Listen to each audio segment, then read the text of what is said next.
Hi and a big welcome back to my channel.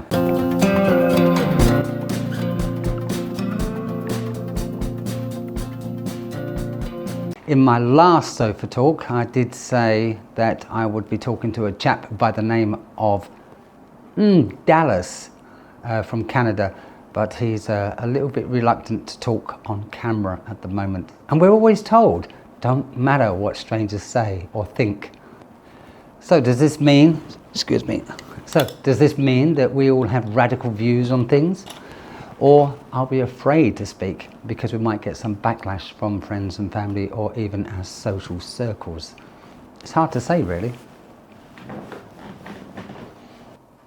And that's partly what this, or mainly what this talk is today on my sofa talk. And I was thinking of calling this a sofa talk discussion, but then it would be and nobody wants that as a title.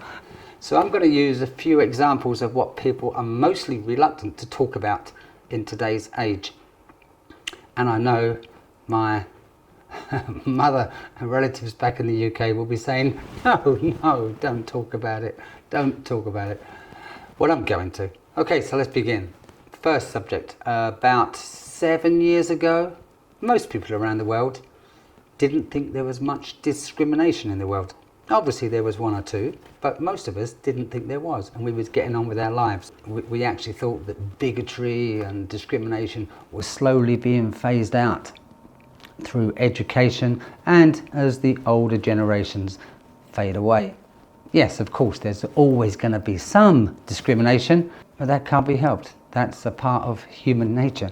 Some will hold grudges and judgmental factors that of an incident that happened with them and another person, and they will blame the whole bloody race, when of course it's just them being bigots and it's only one or two individuals. And I have seen that here in Thailand, not with Thai people but with many Westerners.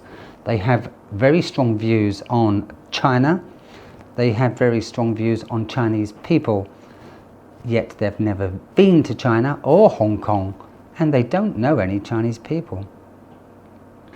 Strange, really. But is it strange? No. And the reason it's not strange is because they're being fed information from the mainstream media. And this is the crunch of my discussion today. Mainstream media are pushing this narrative. Have you noticed whenever they talk about the Chinese, they start all the sentences with Communist China. Yet they never start any sentence with Democratic America. They never start a conversation with that, and neither do the Chinese. So why emphasize their political status before they talk about the person? Maybe there's a reason behind that, and I will try to explain that reason. There's a very wealthy guy, very successful in business. He's made a few enemies along the way. All of us do as we climb the ladder of success. This particular guy has made some very powerful, affluent enemies. People with power. Yet this guy has also become a TV celebrity around the world. Many of his rivals are deep-rooted in politics, and they fear a businessman becoming a world leader. And obviously this world leader I'm talking about is and was Donald Trump. This video is not about Trump. His enemies were willing to sell their souls to the devil. What they were willing to do to strangers is unthinkable, and what they are willing to do to their rivals is unimaginable. Tell me what you think. Do you think I'm right? Let's wait and see some more. If you've got to this point of the video so far, I'm very grateful. Thank you. Please continue watching. The country of America is now totally divided, as it's never been before. Or is it? Hang on. Yes, it was divided before by the free states and the slave states. And there's a similarity. Let's look at some of those similarities, shall we? Remember, one was about freedom and the other one was about slavery. Thousands of slaves escaped the South and went to the northern states. hunters were sent to go and track them down. Thousands of people went to the Capitol and the FBI went hunting to track them down. Slavery itself was often an economical issue more than a moral issue. And the Ukraine war is more of an economical issue than a moral issue. A military general by the name of McClellan disrespected Abraham Lincoln, and there is a military general by the name of Mark Milley who disrespected Donald Trump. Okay, so there's some small similarities of what it used to be like and what it is today. And yet, for some unknown reason, without slavery today, there were some high-ranking people in the media and claiming that it's all about African slavery. Yet, slavery affected every race in the world, and every continent had them. Those days have gone, but the media want to encourage it like it's still here today. Like a recent interview with Don Lemon and a British historian. Don Lemon was talking about reparations, which means they want money for something that their grandfather's grandfather may have gone through. What is that money going to do to them? Buy them a new car? Whatever. It's got nothing to do with it. And who's entitled to do it? As a result, Don Lemon was made to look a fool on national TV, which then leads me on to the next subject, good cops and bad cops. This is really a title used in movies to make a scene more tense and terrifying. And it turns out the bad cop was actually a good cop. But in real life, that's not the case. The fact that every incident is now on camera should mean even more that the police officers should do their jobs, duties and roles as professional people, not villains themselves or murderers. And then there was the horrific killing of George Floyd on the 25th of May 2020 in Minneapolis by Derek Chauvin and 3 other officers. George himself was not a good man, and he had caused harm to many people in his community. The system had failed the community.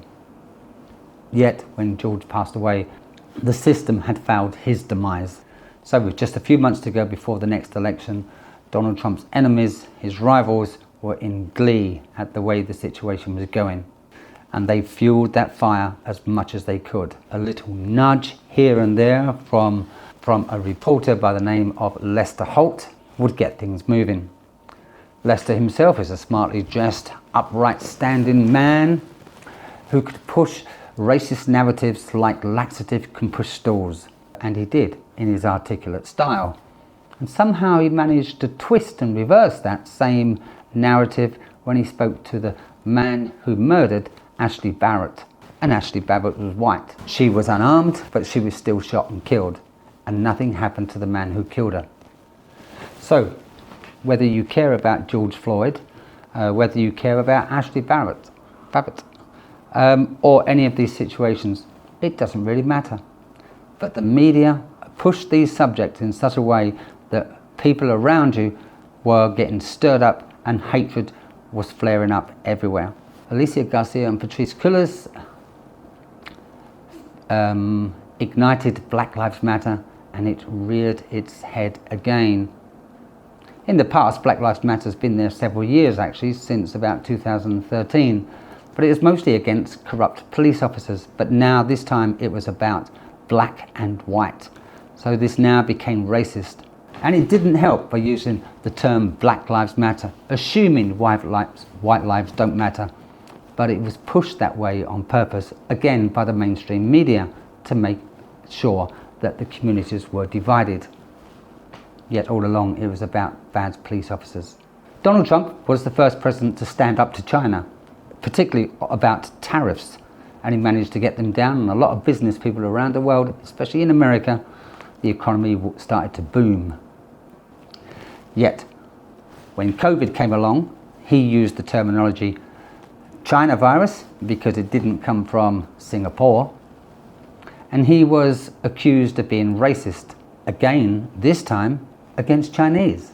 Yet today, in Texas, bills have been passed where Chinese people, and because they're Chinese, cannot purchase homes because of the current situation in Russia, and China is supporting Russia. On my phone I have WeChat, and today I watched a video of a woman by the name of Jian Xi. She was at a meeting for the Senate Committee of State Affairs. This was maybe 2 days ago.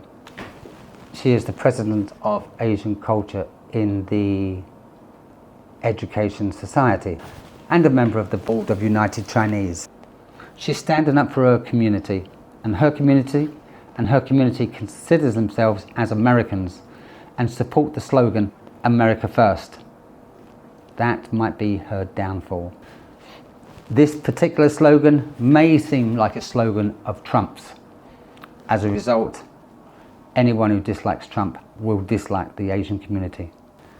The media in America wants the people to be split. If they're split, they're distracted. And if they're distracted, they won't care or see so much of what is going on with the government. And if they're locked up in their homes, even better for governments all around the world. You see two angry dogs in the street fighting. It's very difficult, if you want to break it up, it's very difficult to break it up without getting hurt yourself. So you leave it. You see two dogs fighting at a dog fight where people go and watch and are paid. That's almost impossible to break up. And if you did, you would get seriously hurt by the people who are paid. Most of the people today in America and in many countries, but specifically America, are the dogs in this fight. And it's paid for by the MSM, the mainstream media. The mainstream media want you to fight each other. They've paid for it and they want to see what the outcome is. They revel in the damage that is being caused to each community. And another way to make dogs angry is to lock them in their cage for a year. Don't feed them properly. And if they make a mistake or bark too much, take away some of the treats. And just to wind them up even more, let some pedigrees walk the streets, go to restaurants, go to parlours and have their hair done. This is going to make the dogs even more angry when they come out their kennels and fight each other. Oh, that sounds like COVID. So during lockdown, governments around the world were doing things, not just America, in Europe too, in Canada and in Australia and New Zealand, many other countries. Governments were taking advantage of the lockdowns and doing what they like. And during this period, they were changing laws and legislation about the freedoms of speech, what you can and cannot say, not just face to face, but also in the media. They were changing it to their advantage.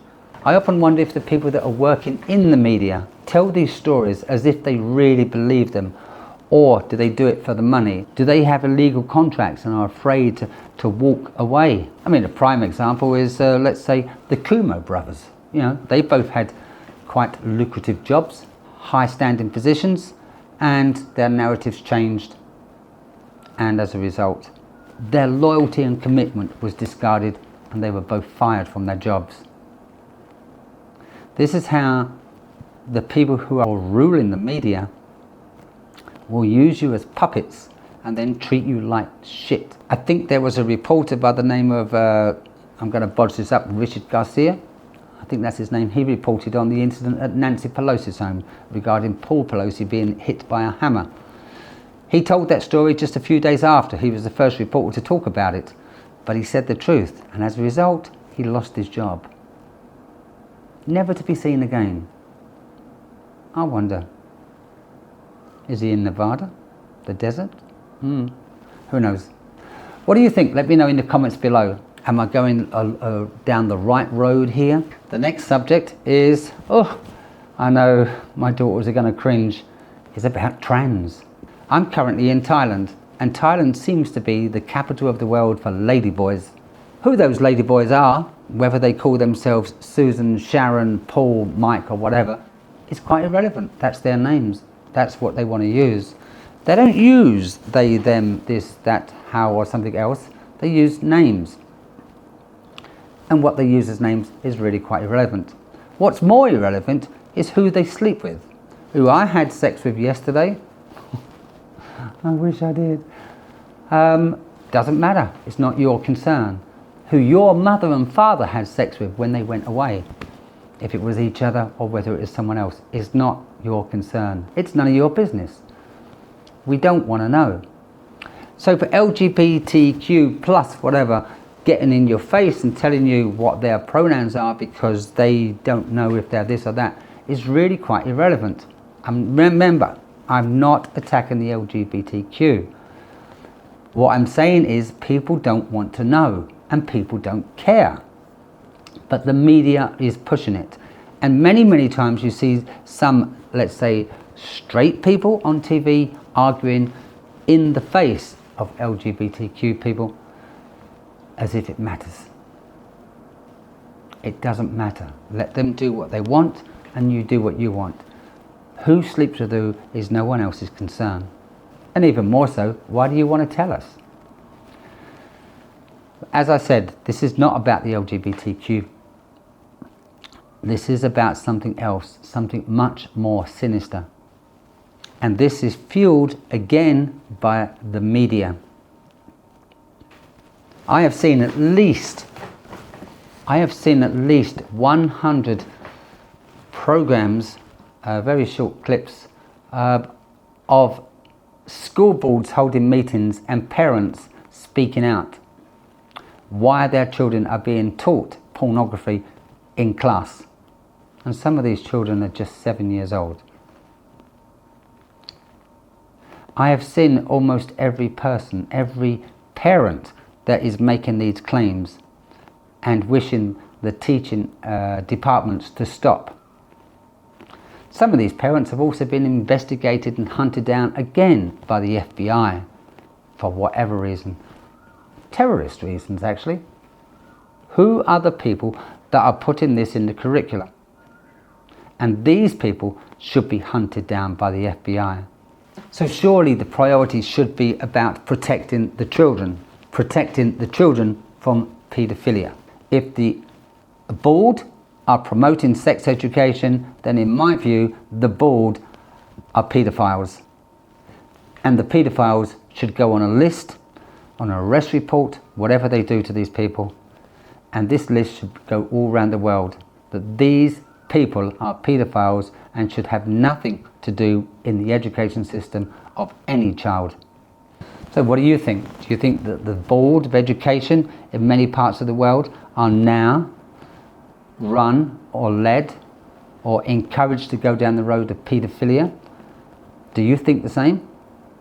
Do you think it's okay to teach children pornography? Yeah, pretty crazy, isn't it? The media itself is turning this world upside down. It's not even about Joe Biden. The media are pushing Joe Biden's narrative because they've been paid a lot of money and they are reluctant to change their opinions and views on subjects because they don't want to lose their money. Shut down these media companies and the world will improve very quickly. But because of Nixon and Watergate, that can't happen. I hope you get it sorted. Let me know what you think in your comments. I'm going to have a Lipton's drink now. This video is sponsored by Lipton. It's not really. It would be nice if it was though.